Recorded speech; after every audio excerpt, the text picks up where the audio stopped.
Hi friends, இன்றைக்கி நம்ம பார்க்க போகிறது என்னென்னா எஸ்பிஓ இன்ட்ரடியூஸ் பண்ணியிருக்கிற பைமோட் ஆப்பை பற்றி தான் பார்க்க போகிறோம்.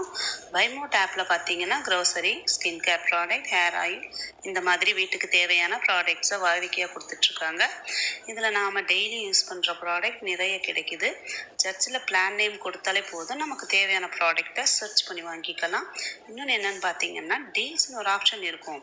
அதை கிளிக் பண்ணி போனோம்னா 1000 rupees ப்ராடக்ட் 100 rupees வாங்கிக்கலாம். டீல்ஸில் நிறைய ஆஃபர் கிடைக்குது. வெளியில் போய் எந்த பொருளும் வாங்க தேவையில்லை, வீட்டில் இருந்தால் பர்ச்சேஸ் பண்ணிக்கலாம். நெக்ஸ்ட் லெஃப்ட் சைடில் 3 கோடு இருக்கும். அதில் category wise product list out பண்ணியிருப்பாங்க.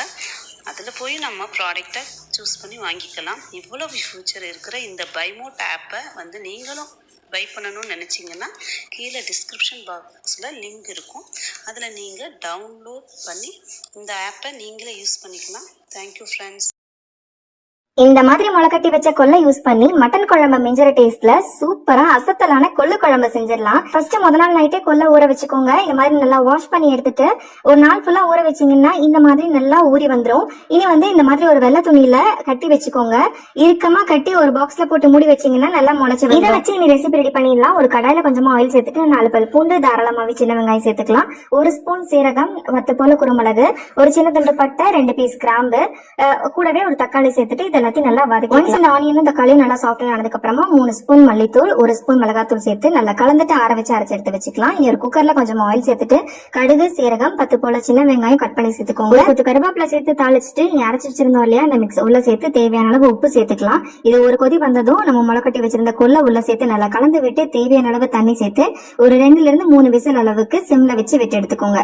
அவ்வளவுதான் கொள்ளு குழம்பு ரெடி. ஃபைனலா கொஞ்சமா மல்லி இலைகளை தூவி சர்வ் பண்ணலாம். பாய். ஹலோ மக்களே, வெயிட் லாஸ் பண்ணணும்னு நினைக்கிறவங்களுக்கு, சளி தொந்தரவு இருக்கிறவங்களுக்கு இது ஒரு பக்காவான காரசாரமான சூப் ரெசிபி. அதுவும் கொள்ளு வச்சு வீக்லி 2 வைஸ் எடுத்துக்கோங்க, நல்ல ரிசல்ட் கிடைக்கும். ரெசிபிக்குள்ள போலாமா?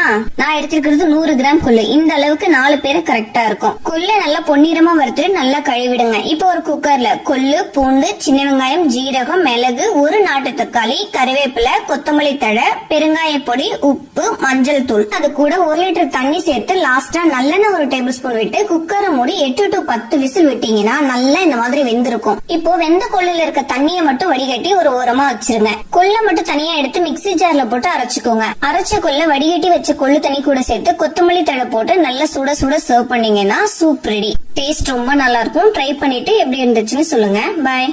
வாழைத்தண்டுல அதிகமா ஃபைபர் இருக்கனால வாரத்துல 2 நாள் கண்டிப்பா சாப்பிடுங்க. எப்பவுமே கூட்டு பொரியல் செய்யாம கொஞ்சம் வித்தியாசமா சட்னி செஞ்சு சாப்பிடுங்க, நல்லா இருக்கும். பேன்ல நல்லெண்ணெய் சேர்த்து வெங்காயம் சேர்த்துட்டு நல்லா வதக்கிக்கலாம். அடுத்ததா கட் பண்ண வாழைத்தண்டு, கருவேப்பிலை சேர்த்துட்டு இதை நல்லா சாஃப்டா வேகிறதுக்கு தண்ணி சேர்த்து நல்லா வேக வச்சுக்கோங்க. வாழைத்தண்டு நல்லா வெந்த பிறகு இதுல காரத்துக்கு காஞ்ச மிளகாய் சேர்த்துக்கலாம். அடுத்ததா கொஞ்சமா புளி சேர்த்துட்டு 2 நிமிஷம் சாட்டே பண்ணிக்கலாம். நல்லா ஆறின பிறகு மிக்ஸி ஜார்ல மாத்திட்டு வறுத்த வேர்க்கடலை, கட் பண்ண தேங்காய், தேவையான அளவு உப்பு சேர்த்துக்கோங்க. கொஞ்சமா தண்ணி சேர்த்து இதே போல அரைச்சிக்கலாம். கன்சிஸ்டன்சி இப்படிதான் இருக்கணும். இப்ப தாளிக்கிறதுக்கு எண்ணெயில கடுகு, கருவேப்பிலை சேர்த்துட்டு தாளிச்சிட்டீங்கன்னா ஹெல்தியா வாழைத்தண்டு சட்னி ரெடி. இட்லி, தோசை, சப்பாத்தி, ரைஸ்க்கு ரொம்ப நல்லா இருக்கும்.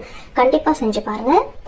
அரைச்சு விட்டு முட்டை குழம்பு இந்த மாதிரி செஞ்சு பாருங்க. டேஸ்ட் சூப்பரா இருக்கும். சட்டியில 1 டேபிள் ஸ்பூன் ஆயில் சேர்த்துட்டு 1 டீஸ்பூன் குருமிளகு, 1 டீஸ்பூன் சோம்பு, 1 டீஸ்பூன் ஜீரகம், ஒரு கையளவுக்கு சின்ன வெங்காயம், 1 கட்டி பூண்டு, 2 இன்ச் அளவுக்கு இஞ்சி எல்லாத்தையும் சேர்த்து நல்லா வதக்கிட்டு ஆறி வந்ததுக்கு அப்புறமா மிக்ஸி ஜாருக்கு மாத்திட்டு அதோடவே ஒரு தக்காளி பழத்தையும் சேர்த்து நல்லா நைஸா அரைச்சுக்கோங்க. 3/4 கப் போல தேங்காவை கட் பண்ணி அதை பால் எடுத்து தனியா வச்சுக்கலாம். பேன்ல 1 டீஸ்பூன் போல ஆயில் சேர்த்து 1/2 டீஸ்பூன் உப்பு, 1 டீஸ்பூன் மிளகாத்தூள், அதோடவே வேக வச்சிருக்கிற முட்டை ஒரு 6 முட்டையை கீரல் போட்டு 1 நிமிஷம் போல நல்லா வறுத்து வெளியே எடுத்து வச்சுக்கோங்க. பேன்ல 1 டேபிள் ஸ்பூன் ஆயில் சேர்த்துட்டு 1 டீஸ்பூன் ஜீரகம் சேர்த்து அதோடவே ஸ்பைசஸ் எல்லாம் சேர்த்துட்டு 1 கொத்து கருவேப்பிலையும் சேர்த்து நம்ம அரைச்ச விழுதையும் சேர்த்து நல்ல எண்ணெய் பிரியற மாதிரி நல்லா 1 நிமிஷம் போல வதக்கி விட்டுட்டு 1 கப் போல தண்ணி சேர்த்து நல்லா கலந்து விட்டுருங்க. அதோடவே 1 டீஸ்பூன் போல உப்பு சேர்த்து நல்லா கலந்து விட்டுட்டு நம்ம அரைச்சு வச்சிருக்கிற 1/2 கப் போல தேங்காய் பாலை சேர்த்து நல்லா கலந்து விட்டுக்கலாம். திக்கான தேங்காய் பாலை சேர்த்துக்கோங்க. நல்லா கலந்து விட்டுட்டு ஹை ஃபிளேம்ல வச்சு கொதிக்க வச்சுக்கோங்க. குழம்பு நல்லா கொதி வரும்போது நம்ம வறுத்து வச்சிருக்கிற முட்டையை சேர்த்து நல்லா ஹை ஃபிளேம்ல 5 நிமிஷம் கொதிக்க வச்சு மீடியம் ஃபிளேமுக்கு கொண்டு போய் மூடி வச்சிருங்க. அவ்வளவுதான். நல்லா எண்ணெய் எல்லாம் செப்பரேட் ஆனதுக்கு அப்புறம் ஸ்டவ் அணைச்சிட்டு 1/2 கை அளவுக்கு மல்லித்தலை தூவி இறக்குனீங்கன்னா டேஸ்டியான அரைச்சு விட்ட தேங்காய் பால் முட்டை குழம்பு சூப்பரா ரெடி ஆயிடுச்சுங்க. கண்டிப்பா ட்ரை பண்ணி பாருங்க. தேங்க்யூ.